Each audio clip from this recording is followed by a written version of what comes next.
Hello everyone and welcome to episode number 25 of Get Real with Rajiv.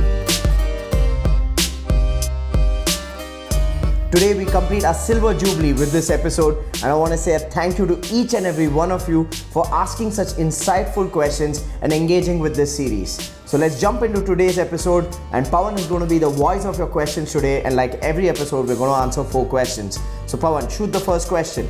Pawan Chabria on YouTube asks, you have said multiple times that we need both committed and competent team members in an organization. While I have some knowledge about how to judge whether a person is competent or not at the time of hiring, can you please suggest how I can check if an employee is committed or not during the same interview? Well, here's the biggest mistake a lot of people make when they take interviews of employees. They get fooled by what is presented to them. They get fooled by how well the CV is written, what's the layout of the CV. They get fooled by how the person is dressed, how well the person's communicating, without even asking themselves the question of what are the skills and knowledge and attitude required for the job. So if you want to take the quality of your interviews to the next level, Pawan, my recommendation is before you even get into the interview, make a list of the skills a person needs to have to do the tasks of the job, the knowledge a person needs to have to do the tasks of the job, and the attitude and mindset a person needs to have to do the tasks of the job. Because at the end of the day, it is these 3 factors of attitude, skills, and knowledge that determine whether a person can do their job successfully or not.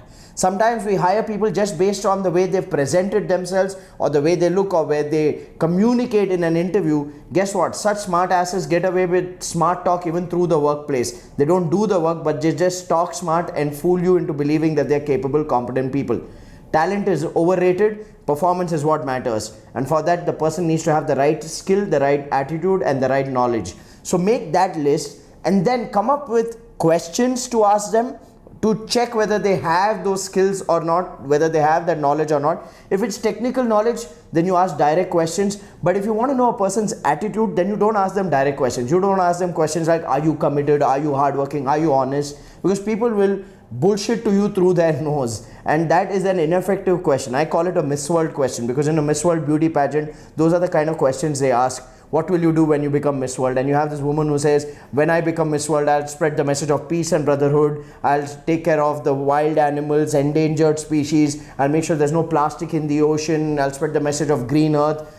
It's like that one woman's going to do everything on the planet. The rest of us are going to just clap. So never ask Miss World questions, because you'll get Miss World answers even in an interview. You need to learn the craft of asking indirect questions, or what I call competency-based questions. Now that's a craft.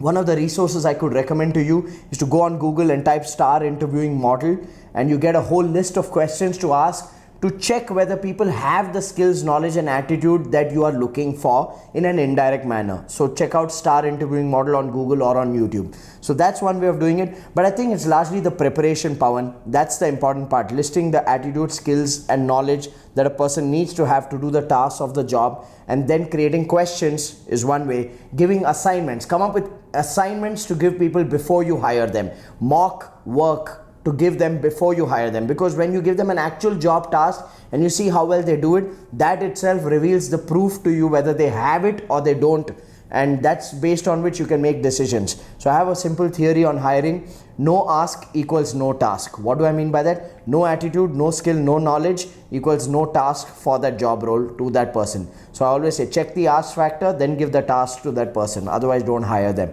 I hope that is of value to you, Pawan. Let's jump to the second question. What's the second question we have? Yagnesh Thakkar on YouTube asks, how to tackle that inferiority complex when your field market players are highly experienced and elder than you, and you are new and you're a millennial. Customers also look at background and track record. Well, Yagnesh, do people look at background and track record? Absolutely they do. I started quite young. I started corporate training at the age of 20, and I had 102 rejections before I cracked my first client. So did I have to be persistent? Yes. Did I have to remain patient? Yes. So those are going to be my 2 words for you, Yagnesh. You got to be persistent. Go out there and keep selling, and be patient. And keep creating success stories, keep creating impact stories that you can use to remarket yourself to those old customers. So whenever a person says no because you're young, tell them no problem, let's stay in touch. As I grow, let me show you the progress I am making, and the day you're convinced, let us start working together. So keep the relationship alive even if the sale does not close. You know, sometimes we make a mistake that because the sale did not close, we close the relationship. Never ever do that. That's a sign of a very, very greedy salesperson. That you are in touch with a person as long as they are willing to buy, and the moment they say no to buying to you and you disconnect from them, that's a sign of a greedy salesperson. So remain patient, know that it's a matter of time, work on one success story at a time, one client at a time, create impact, create magic, get testimonials, and keep communicating it back to the people who've rejected you for your age or lack of experience, because you need to keep that relationship open and tell them that, hey, you know what, I know I am young, and never pretend. Here's the big mistake a lot of young people make. They pretend like they've arrived already. Never ever pretend like you've arrived. Always speak the truth. Say, I am young. I may not have as much credibility or track record as other competitors do, but take a shot on me and I assure you that I will deliver results. It's that honesty and assurance that makes people want to buy from you or test you out. But if you're going to walk around like this new age cocky millennial who pretends like they've arrived already in life, then guess what? People are going to show you the door and you're not going to like it because you don't have the mindset to accept rejection as well. So patience, persistence, provide value, create success stories, and keep the relationship alive. That's how I would build the business, my friend. And if you sustain this journey, that's when you are in it for the long run. But if you let this demotivate you, then you're like one of those, I want to be a millionaire millennial who does not have the substance or depth within. So don't be that. Sustain. That's the key. Let's go to the third question, Pawan. The third question is from Vineet Gupta on Instagram. He asks, how do you manage or handle employees when they are also your family members or friends? Well, Vineet, great question. But here's a question on your question. Are they your employees because they have the skills and knowledge for the job role? Or are they your employees because they are your family members or your friends? If it is the latter, you're screwed, my friend, because you've hired people just because you know them and you trust them, and they may not have the required capabilities on the job, and then they become a liability because neither are you able to muster the courage to hold them accountable, nor are they delivering. So you made a classic hiring mistake of hiring people just because you know them and trust them. When you hire people just because you know them and trust them and they're not capable, then your trust also dies over a period of time and you start hating them instead of loving them. So if you made that hiring mistake, show this video to whomever you've hired and look at each other and say, I think we screwed up, and confess to each other that that was not the right hiring decision.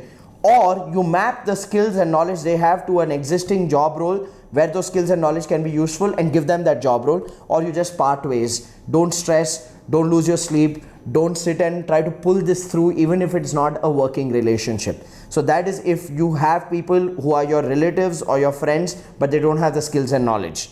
Now, if you've hired them because they have the skills and knowledge and they end up being your relatives or your friends, then at the time of hiring or through this journey of working together, set up an equation saying, at work, we are not relatives, we are not friends. We will demonstrate accountability, which means we will hold each other responsible for what we are supposed to do. We will measure each other's performance and we'll do that with respect. So there is no taking things personally, there's no making it a personal battle, and this is both ways. While you are holding them accountable, and let's just say it's your sibling or a cousin of yours that you've hired, you don't go into holding them accountable with events that you've experienced with them in the childhood, saying you never do things on time. Remember, even during school, you never did stuff on time.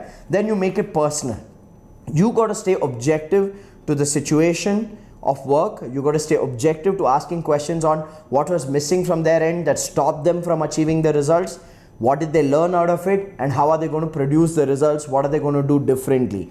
Keep it objective. Don't make blame statements. Don't make comments on people's character. That's where accountability loses its purpose. This is not just for you because you've hired a relative. It's for everybody who manages a team. Make sure your accountability is focused on the event, not on the person or the personality. That's where we get it wrong. So that's essentially, in summary, what I would say is that make sure that you don't hire friends and family because they are friends and family.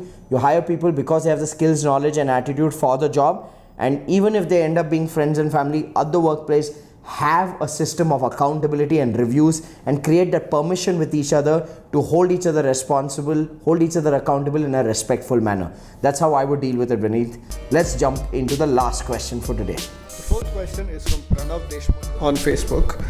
He asks, how to change one's mindset from that of a solopreneur to a business owner, especially when it comes to hiring? Well, Pranav, right? Yeah. Pranav, when you say how to change one's mindset from a solopreneur to a business owner, the only thing that I can give you is you need to understand that as a solopreneur, your bandwidth is limited, your skills are limited. You cannot do everything, and even if you end up being God's gift to mankind and you're able to do marketing, sales, operations, accounts, everything by yourself, please know that you will not be able to do everything consistently, which means as a solopreneur, you will spend some time on marketing, you'll generate leads. The moment you generate leads, you stop marketing and you start focusing on selling and sales meetings. The moment you close the deal, you stop selling and you stop marketing and you jump into operations and you start serving the customer. The moment you're done with operations, then you jump into accounts, you work on billing and stuff like that. And then after that one cycle, you come back and restart marketing again. Now this is a lot of effort, this is loss of momentum, this is lack of action consistency, and at the end of the day, the only thing you will be able to do is survive on a month-to-month basis, because you will never be able to grow or scale. You will only be focusing on how do I make enough money to take money back home. Essentially, there is a better way of consistent income, that is to be in a job rather than be self-employed. So I would say if you're in business, you're not in for the consistent income, you're in for creating something that is profitable and scalable. And for that, you need to understand that for you to have that stability in your business, marketing, sales, operations need to happen consistently. And for all of them to happen consistently, one person cannot do it. And that's why you need a team. Now, when it comes to hiring a team, please understand that hiring is not an expense, because a lot of solo entrepreneurs perceive hiring as an expense and they refrain from hiring. Hiring is an investment, and if you're not willing to make that investment in hiring the right people, then your life is going to be hell, because you are thinking it's an expense, but not hiring is actually more expensive, because you're stuck in this game of survival and firefighting by yourself, with yourself, and you're never going to break out of it. So please understand and ask yourself, why are you in business? What's your long-term vision? What is it that you want to create? And if you think that you need a team for it, then you need to hire, my friend. And if you think that you can do it by yourself, then you're lying to yourself. So fundamentally, you need to hire, my friend. That's all I'm saying. So with that, we come to the end of episode number 25 of Get Real with Rajiv. We need to pick a winner for this week who will get a copy of my book Lead of Lead for asking the best question this week. So Pawan, indicate for me who according to you is the winner. Okay, Pawan says it's question number 3, which I tend to agree to. So Pawan, question number 3 was? Vineet. Sure. Employees who are your family members or friends. Absolutely. So Vineet, you're going to get a copy of my book Lead or Bleed for asking us the question of how do you manage employees who are family members or friends. I think it's a very burning topic for a lot of Indian entrepreneurs at least, and a lot of entrepreneurs across Asia. So thank you for asking that question. You're going to receive a copy of my book Lead or Bleed. Make sure you read it, enjoy the read, give us your feedback. And for the rest of you watching Get Real with Rajiv, it's episode number 25. We complete our silver jubilee. Be nice to us and share this video on your timeline so as many entrepreneurs get exposure to it. And continue to ask more questions in the comments below. Look forward to seeing you in the next episode.